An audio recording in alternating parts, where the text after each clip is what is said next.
case niyo po kasi, meron ka ng dating loan sa SSS. So, pag meron ka ng dating loan at hindi mo nabayaran po yan, maka-accumulate po yung penalty at interest.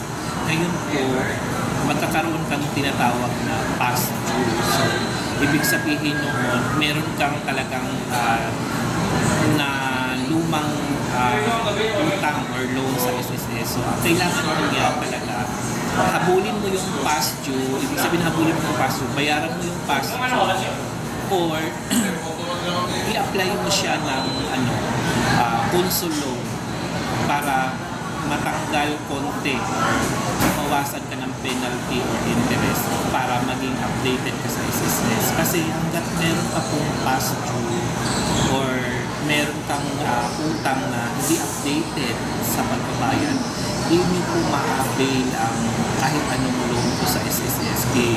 Kesyo yan po ay salary loan or calamity loan.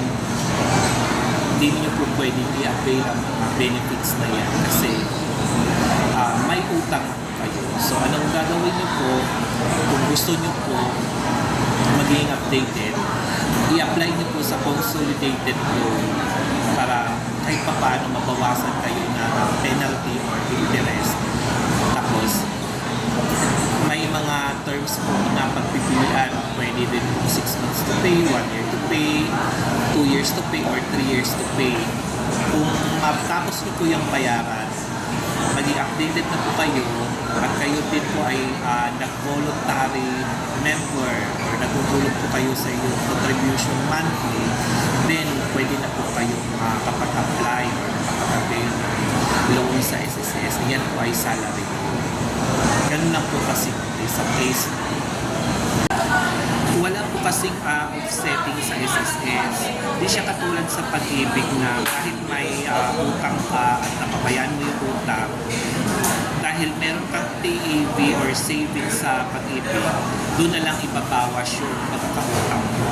Sa SSS kasi walang ganon. Hanggat may utang ka, hanggat hindi mo siya nababayaran, yan po ay mag-accumulate yung arrears mo, magkaroon ka ng penalty at interest, at lulubo yan hanggat hindi mo nababayaran.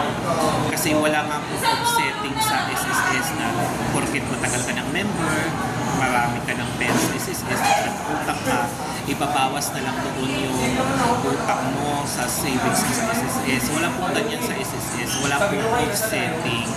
So, kung ang utang mo, inutang mo yan nung ikaw pa'y dalaga, binata pa, at hindi mo nabayaran, tapos pag-apply mo ng retirement mo in due time na qualified ka na for retirement, ako napakalaking na yun, utang mo yan. Kung meron ka pagkautang sa SSS, ngayon pa lang, ayusin mo na siya, hulug-hulugan mo siya, or i-apply mo nga siya ng consolidated loan para matanggal yung penalty at interest para hindi na po ganun kalaki yung magiging utang. Ganun po ang gagawin mo. Huwag po kayo pumasa na mayroong po offsetting sa SSS. Wala po offsetting sa SSS.